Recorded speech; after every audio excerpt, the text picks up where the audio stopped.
Hello and welcome in. Please do not leave your luggage unattended on the station.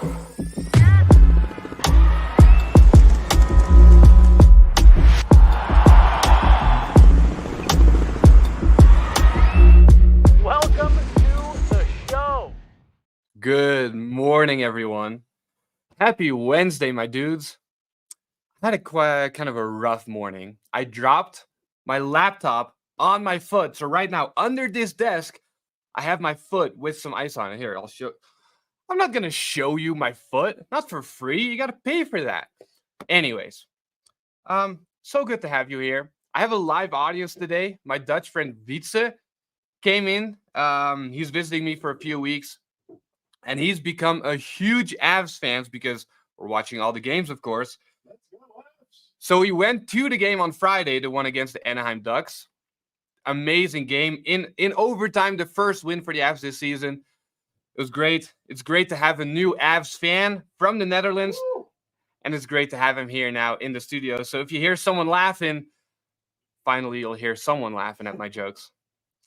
Let's start the show because the Avs played again against Seattle in Seattle yesterday on Frozen Frenzy. All 32 NHL teams played yesterday. Some crazy games. The Lightning beat the Devils 8-5. The Blue Jackets beat Toronto 6-2. Huge game. But obviously, we were all watching this game. The Avs versus the Seattle Kraken. 3-2 was the end result. It looked like it was going to be 4-1 with Nathan McKinnon scoring. But there was, I think it was offside. So that was 3-1. And with 4 seconds to go, the Kraken scored the 3-2. But obviously, 4 seconds left. There's not much that they could do. So the Avs won 3-2. And now their record is 3-4. 3 wins in a row. Joel Kiviranta, who I didn't think could score, scored 2 games in a row now. Scored twice yesterday in this 3-2 win. He was the player of the match. Actually, no. That's what we all thought. But it was Justus Annunen, the backup goalie, who got his second start this season, who got the hat. Second start of the season. Some huge saves. We have a clip of him here. But you got to know, Annunen is Finnish. His voice is not like you would expect him when you see him. So we put some subtitles under it, but it's interesting to hear him talk. Well, yeah, I think it's I like to play a lot, but like it's always easier when you play more often. So yeah, of course it feels good to play a little bit more. Just got the hat tonight, yeah? Yeah, I need to keep the intro. Yeah, I think it should happen to Kiwi today, but yeah. Yeah, he also said they should have given it to Kiviranta. Something we all expected, but it's a big W for Justus Annunen. That hat that you just saw, apparently, like that hat is huge, right? Apparently that hat was too small for his head, which was funny. Anyways, big win, even with a lot of injured players still out, at least for the next few weeks. Valeri Nichushkin is back. He might play right away when he gets cleared from the NHLPA, but not here yet. It's going to take another few weeks. Devon Taves was back, but still a lot of young guys. And then I thought we were going to hear a lot about the team getting back up and all that. But coach and players were still talking mostly about the goaltending, which was a big problem in the last few weeks. And now with the backup goalie doing so well, Justus Annunen, this is what they had to say about that. And there he looks sharp, big in the net, square to the shot before it ever even comes, reading the play well. He's not giving up a bunch of rebounds, making all the stops he should make and then some. So, yeah, I mean, he's played great in these last couple of games. That's why he went back in the net tonight. I mean, yeah, he's a calm presence in the net. When he's in there for us, we can trust him to make those saves, and I thought he was incredible. Made some absolutely huge saves, especially early tonight. When they put pressure on us, there's always a tough start in this building. Put you in the corners quick. So, no, I thought he did a really good job of weathering it and held us in there tonight, that's for sure. And, yeah, when we're making a mistake, our goalies are coming up with the saves now over the last 3, which is nice to see.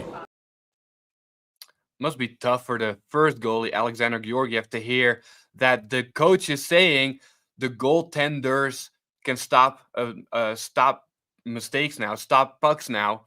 The goaltenders, he's talking about the backup goalie, Justus Annunen. I don't think this is the end of it, Alexander Georgiev. The thing with Georgiev is that it goes so up and down that you never know exactly what you're going to get with him. Now with Annunen, who's, I think, a lower quality goaltender, you can at least expect, you know what to expect. I don't think it's the end of Georgiev. I'm not going to pretend like I know all the mental things going on with Georgiev, but he's a good goalie, and he's got some really great moments. And they now have an extra goalie, Kakkonen, who's in town, who they say is going to play during this road trip, and there's only one game left in Utah, so he's probably going to play tomorrow. I hope Georgiev gets back up, and then we might have 3 decent goalies, which is definitely something we'll need in this difficult season, especially in the beginning with a lot of injured players. Moving on to the home of the Colorado Avalanche and the Denver Nuggets and the Mammoth, Ball Arena. There's a lot of development scheduled. You can click the graphic because that's what it's going to look like.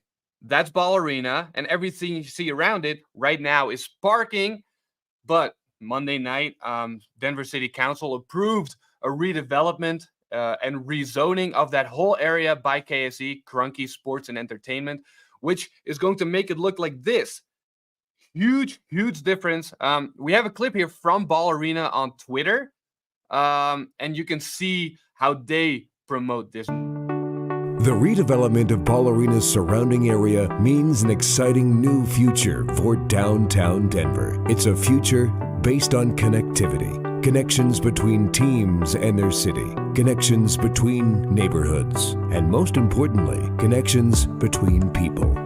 On this footprint of what is now parking lots, KSC envisions an inspiring new neighborhood, carefully planned through community engagement. Pedestrian and bike-friendly bridges will make this mixed-use district accessible from every side, spurring new activity in nearby neighborhoods. While Ball Arena and its championship teams will serve as the area's beating heart, its nerve center will be at Public Park, adding picturesque green space to Denver's vibrant downtown. At least 18% of new housing will be dedicated to affordable residences, and anchoring it all will be Ball Arena, with more than 200 sporting events and concerts per year. The future of Ball Arena is a connection to the future of Denver.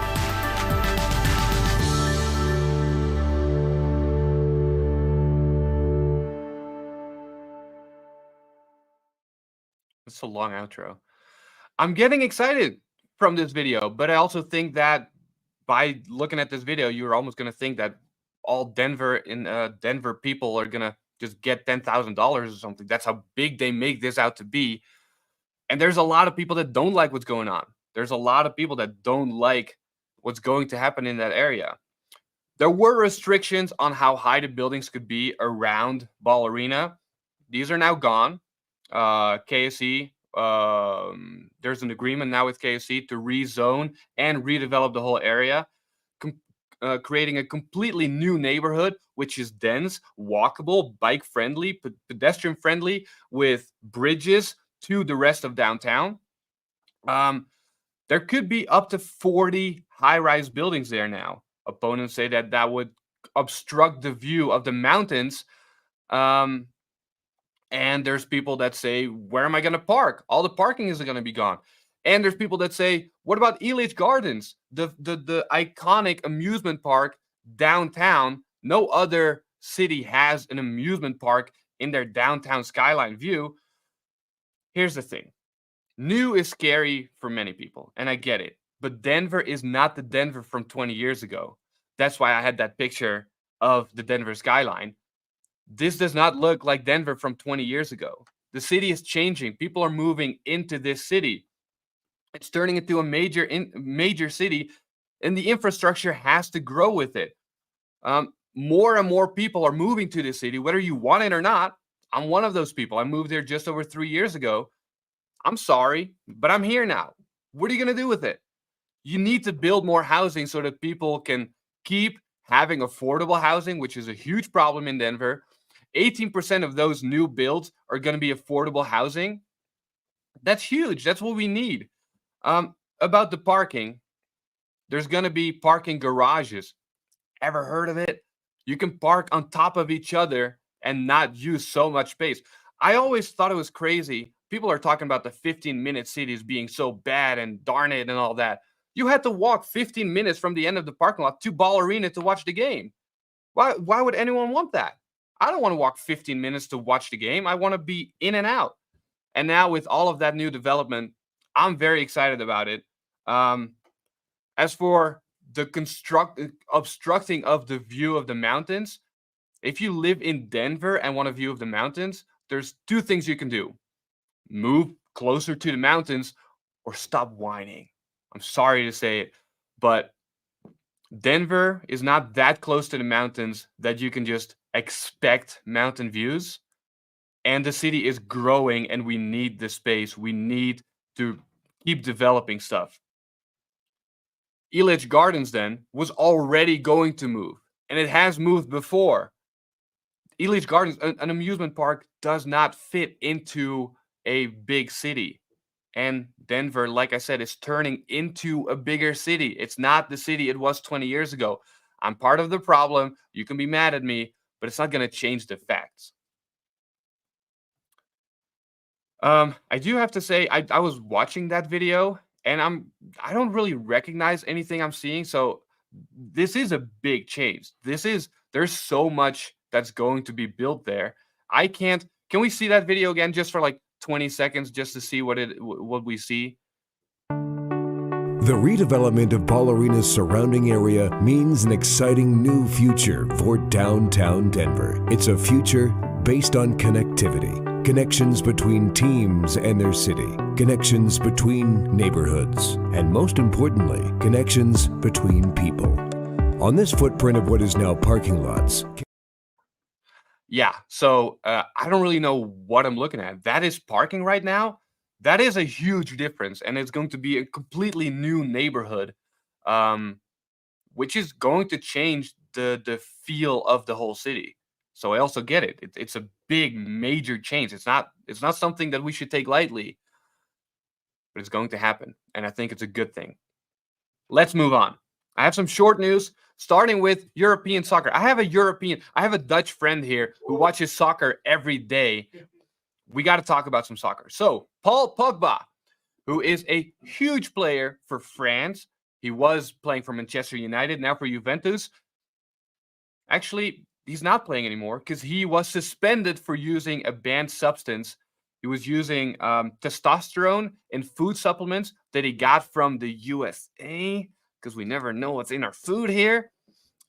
He got suspended for 4 years for playing soccer. This happened last year, about a year ago. This sentence has now been reduced to 18 months, and that's why I want to talk about him. He got suspended. We talked about this tennis player before too, who got I think was massaged twice, or like got some food supplements too. He was cleared twice for using substance. Well, in soccer, they're not so lenient. Paul Pogba was banned from playing the game for 4 years, now to 18 months. And he recently said, I would like to go back to Juventus. Bad news is, Juventus doesn't want him anymore. They moved on. The director literally said, we have no need for him anymore. It's kind of a sad story because Pogba, like I said, was a huge player. He won the World Cup with France. He won a lot of trophies with Manchester United and Juventus. If you don't know, they're some of the top teams, at least in their country, but also internationally. I know Manchester United at the time, right now, is not that big anymore. He's a Liverpool fan, that's why. But when he played there, Manchester United was definitely still a big club. They let him go twice for free to Juventus and then bought him back for a lot of money. Some funny side note. I don't know if we're going to see him back on the soccer field. If he comes back, it's not with Juventus. So maybe somewhere in a smaller club in France where he's from. We'll see. Like I said, he really wants to come back to soccer. Meanwhile, he's also started acting in some French movies, so we'll see what he does. But it's definitely interesting and a little sad to see how his career ended. Then moving on to the CU Buffs. I am proud of college kids in Boulder. Can we get a little clap for the CU Boulder college kids? Woo! Beer sales have gone up at Folsom Fields. Maybe I shouldn't clap for this. Beer sales, beer is not that good. I don't care. College kids, I'm proud of you. Actually, the legal limit to drink is 21 years old here. College kids are usually younger. I am proud of the older people in Boulder going to the games. Denver Gazette reported this. In 2022, the beer sales were just over $1.5 million. And in 2023, it was almost $3 million. Huge increase. And we can all guess who made that possible.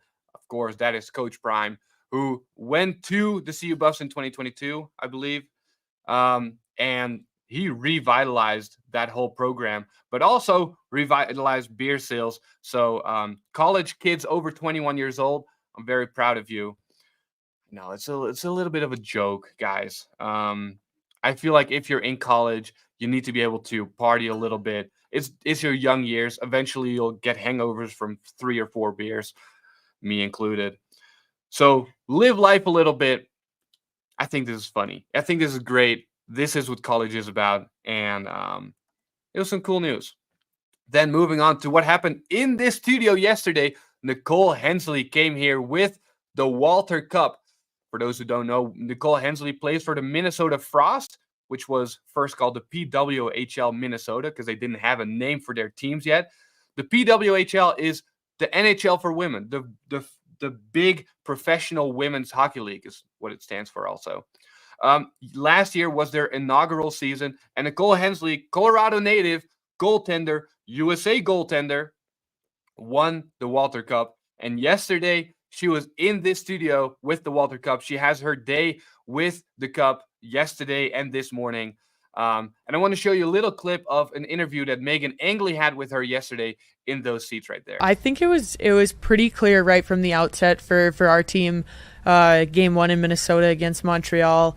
There was a game that had like 8,000 people, I think, in Ottawa. They'd sold out the capacity at their building, and so that kind of like set the precedent. Like, oh, we're selling out like buildings, like lots of people are coming to these. And as we were creeping forward to like our opening home opener, we kept hearing like, oh, they had to open up the middle level or at the XL Energy Center, and then it was like, oh, they had to open up the top. And so to play our first game in front of 13,000 was really eye-opening. And I think not just for us, I think it was something we always felt like if you give people a product and you tell them about it and where they can find it, and they will come. And I think that was just kind of like a full circle moment to see that happen. And it just continued to happen through the entire season. We played all of our weekend games. We were right around 10,000, if not over. And then for our playoff games again at home, we were back up there to around the 13 mark. So, and that's in June when people are not thinking too much about hockey anymore. So,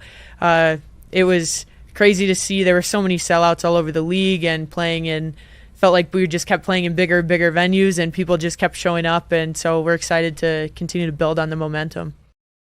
Isn't that amazing? For Colorado native Nicole Hensley, but for all of women's hockey and women's sports. I'll talk about the WNBA in a little bit, but I love that women's sports are now becoming just sports. They're popular because they're the best people, or the best women in this instance, doing that sport, and they're good at it, and it's entertaining, and it's awesome to watch. They had over 10,000 people per game for every PWHL game on average.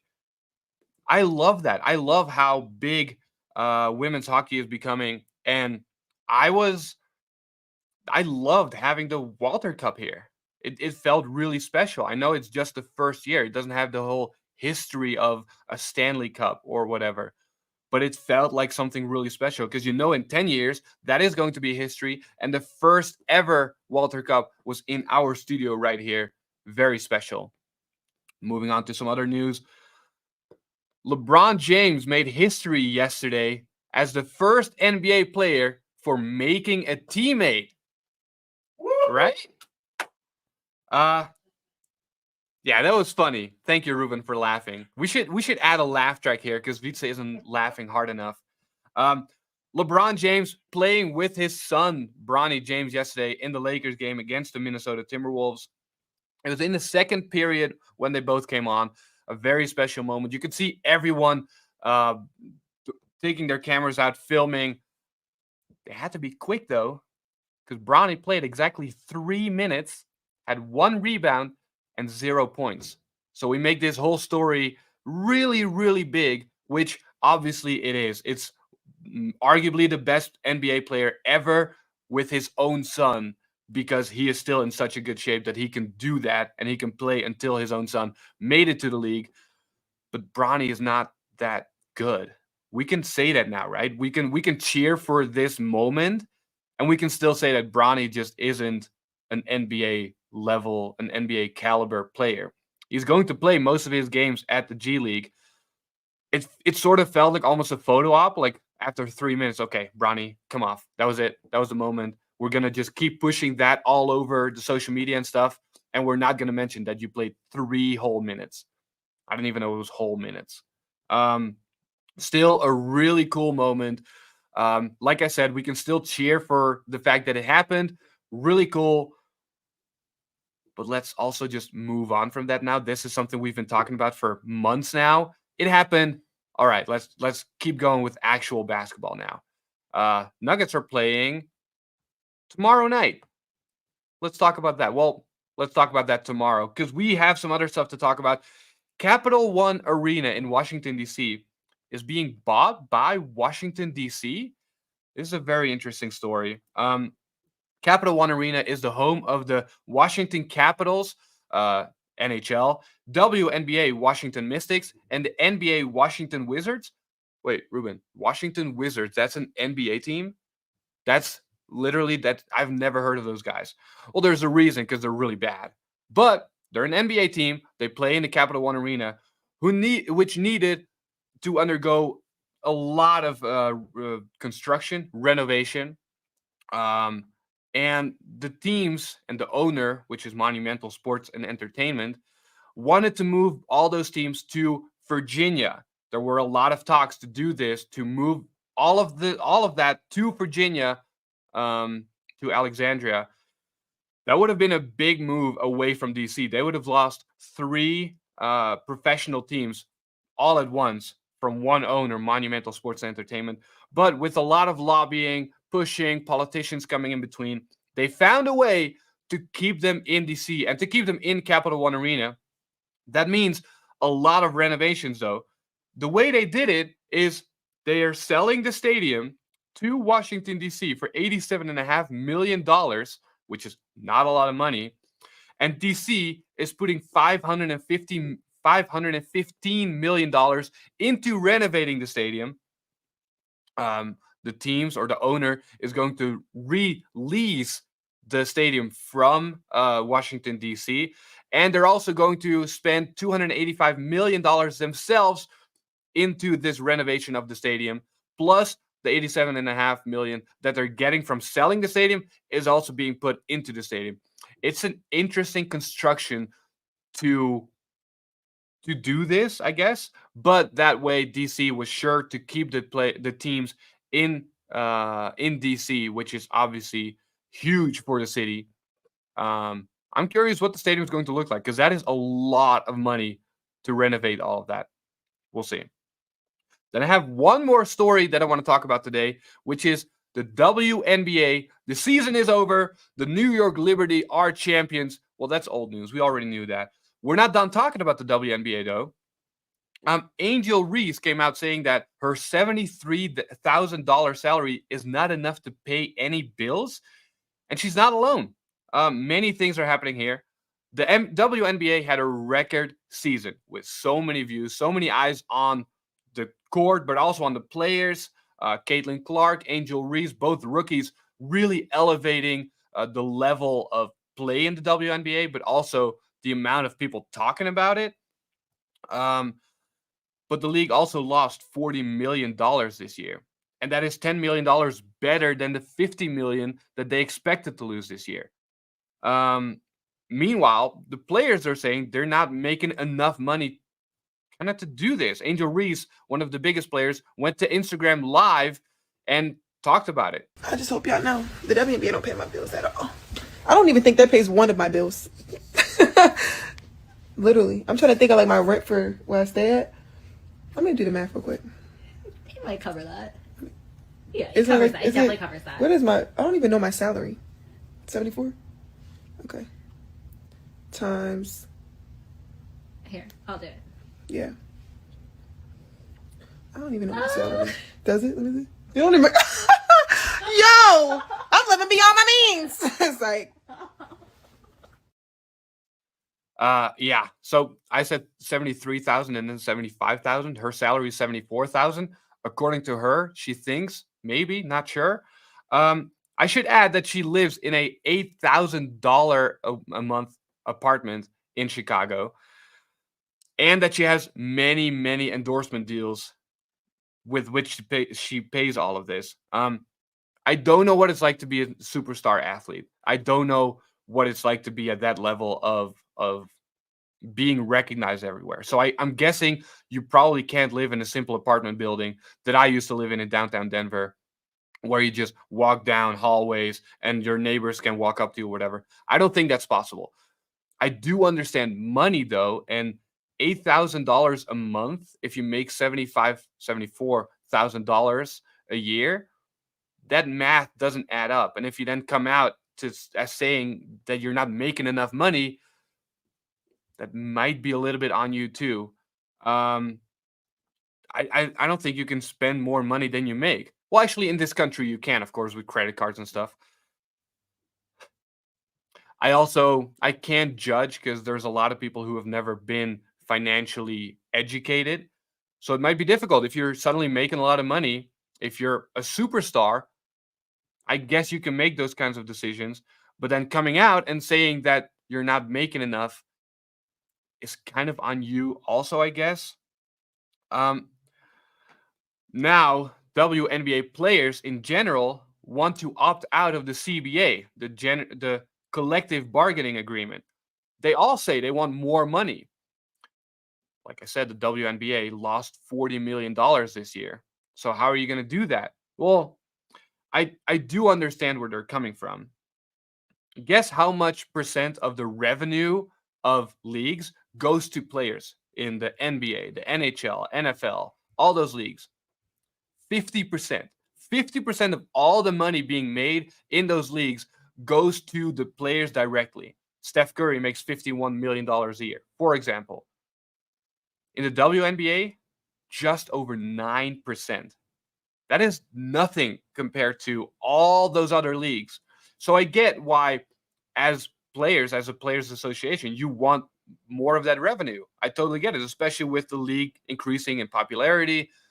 That they have a right to that money. They should get that money. But it's difficult because the WNBA isn't as big as all the other leagues. And like I said, they lost a lot of money this year. They're still growing. They're still getting to that point where they can do that. I think for players like Angel Reese, that endorsement money is going to cover a lot of it. There's also a lot of players that will never see endorsement money, that don't get that big of those big endorsement deals. So I get that they need more money to just live. Angel Reese is one of the top players, and she makes $74,000.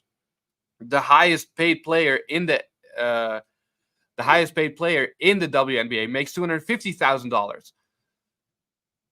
I think the WNBA has a lot of growing to do still before.